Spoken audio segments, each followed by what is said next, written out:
Assalamualaikum warahmatullahi wabarakatuh. Halo semua, kembali lagi dengan saya Mutiara Syifa dari kelas 10 TJKT 2. Di sini saya akan mempelajari mengenai modul pembelajaran tentang dasar mikrotik.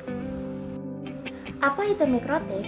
Mikrotik merupakan sebuah sistem operasi berbasis perangkat lunak atau software yang digunakan untuk mengubah komputer menjadi sebuah router dalam suatu jaringan. Menggunakan sistem operasi yang berbasis Linux dan menjadi dasar bagi router jaringan. Sistem operasi ini sangat ideal untuk mengelola administrasi jaringan komputer dengan berbagai skala, mulai dari yang kecil hingga yang besar.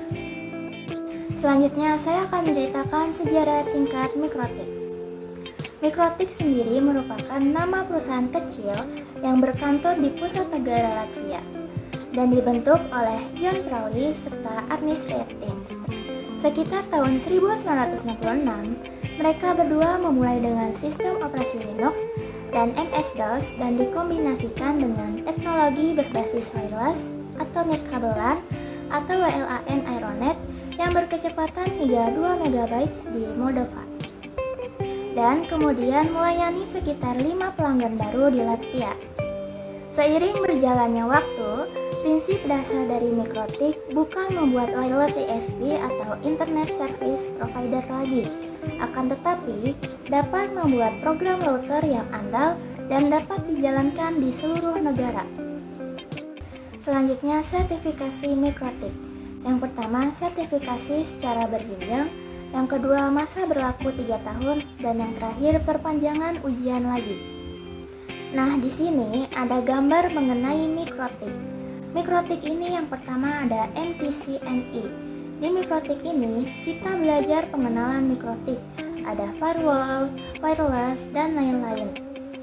Di MTCNI ini dibagi menjadi banyak bagian. Selanjutnya ada MTCRI. Di MTCRI ini kita membahas tentang routing, menjelaskan dinamika routing. Di MTCRI ini juga membahas tentang bagaimana cara kita memanage traffic di kantor. Selanjutnya ada MTCSI, fokusnya dengan security. Lalu ada MTCSWI, itu fokusnya terhadap Swiss Engineer yang fokus terhadap layar dan untuk yang lainnya juga memiliki fungsinya masing-masing. Selanjutnya fungsi mikrotik. Yang pertama, memberikan sistem autentikasi. Fungsi yang pertama ini dipergunakan untuk membantu dalam memblokir situs yang mengandung konten yang dilarang tegas oleh undang-undang. Yang kedua, dapat diaplikasikan sebagai billing hotspot. Mikrotik dapat diaplikasikan sebagai billing hotspot sehingga akan mempermudah dalam pengkonfigurasian serta pembelian bandwidth pada jaringan. Yang ketiga, konfigurasi jaringan lokal. Dengan menggunakan mikrotik, mampu untuk mengatur dan mengkonfigurasi LAN atau Local Area Network yang menggunakan PC mikrotik router OS dan hardware yang berspesifikasi lebih rendah. Yang keempat, konfigurasi LAN dan pengaturannya dapat dilakukan dengan hanya mengandalkan PC mikrotik router OS dengan spesifikasi perangkat keras yang sangat rendah. Selanjutnya, jenis mikrotik. Jenis mikrotik ada 2, diantaranya yaitu yang pertama ada mikrotik router OS, di mana sistem operasi yang dipakai berbasis Unix dan memiliki kelebihan dan juga menyediakan fitur mulai dari paket router, bridge, firewall, proxy server, hotspot, dan lain sebagainya. Cukup dengan menggunakan sebuah operating system atau OS saja, Anda sudah dapat dan mampu untuk membangun router sendiri. Yang kedua ada router board. Jika sebelumnya router OS memanfaatkan sistem operasi perangkat lunak, maka router board merupakan perangkat keras atau hardware yang dikembangkan oleh perusahaan mikrotik. Router board berukuran sangat kecil dan lebih praktis. Kemudian Anda juga dapat melakukan proses instalasi router OS pada router board yang telah terkonfigurasi dengan baik. Router board terdiri dari sebuah prosesor, ROM, RAM, dan flash memory, yang mana harga di pasaran tidak terlalu mahal. Terkait dengan harganya sendiri, Rata-rata sekitar 600-800 ribu rupiah saja untuk pembelian perangkat router board. Selanjutnya, saya akan mempraktekkan bagaimana cara menggunakan mikrotik dasar menggunakan Winbox.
Selanjutnya, ada fitur apa saja di dalam mikrotik.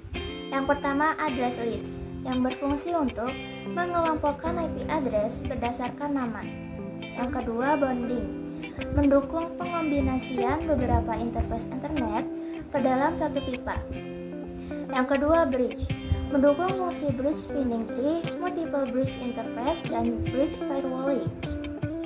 Yang keempat, data rate management. Yang kelima, firewall dan NAT dapat mendukung penyaringan koneksi peer-to-peer, source NAT, dan destination NAT. Yang keenam, ada hotspot. Hotspot mendukung limit data, SSL, dan HTTPS. Yang ketujuh, M3P, digunakan untuk wireless link dan internet. Yang kedelapan, ada proxy, dapat mendukung protokol SOX, parent proxy, static DNC. Yang kesembilan, ada Winbox. Winbox adalah aplikasi untuk remote dan mengonfigurasi sistem ini sendiri. Yang ke-10 ada routing. Routing adalah fitur yang terdiri dari routing statik dan dinamik. Selanjutnya, manfaat mikrotik. Yang pertama, sebagai internet gateway pada jaringan lokal. Perangkat lunak ini dapat digunakan untuk menghubungkan beberapa jaringan lokal atau LAN dengan internet. Yang kedua, penghubung antar jaringan atau routing. Routing sendiri merupakan fitur utama yang dipunyai oleh mikrotik. Fungsi dari penerapan routing adalah untuk menghubungkan beberapa jaringan serta menentukan jalur terbaik dan tercepat untuk sampai pada perangkat komputer yang dituju. Yang ketiga, sebagai access point. Mikrotik juga dilengkapi dengan berbagai fitur yang mendukung antarmuka berbasis wireless dan berfungsi sebagai access point pada jaringan Wi-Fi. Contoh penerapannya dapat ditemui pada jaringan publik lokal seperti kantin, kafe, sekolah, kampus, hingga jaringan publik yang lainnya. Selanjutnya, kelebihan mikrotik. Yang pertama, harganya lumayan terjangkau apabila dibandingkan dengan router lainnya, tanpa harus mengeluarkan biaya lagi. Yang kedua, fitur beragam dari sistem ini, yaitu pengelompokan IP address, firewall, hotspot, monitoring traffic, VoIP, dan lain sebagainya. Yang ketiga, sistem ini tidak membutuhkan sumber daya yang besar, karena dapat bekerja dengan RAM 32 MB dan ruang penyimpanan 64 MB. Yang keempat, tersedia berbagai pilihan jenis, yaitu router OS dan router board. Yang kelima, terdapat banyak protokol keamanan yang tersedia. Kekurangan mikrotik. Yang pertama, skalabilitas dari sistem ini kurang, karena hanya mampu menangani jaringan dengan skala yang kecil hingga yang sedang. Yang kedua, layanan dari customer support sistem ini lama, karena perlu menunggu hingga 3 hari kerjanya. Cukup sekian video materi pembelajaran dari saya tentang dasar mikrotik. Maaf apabila ada salah kata, sampai bertemu lagi di video pembelajaran selanjutnya. Wassalamualaikum warahmatullahi wabarakatuh. Dadah.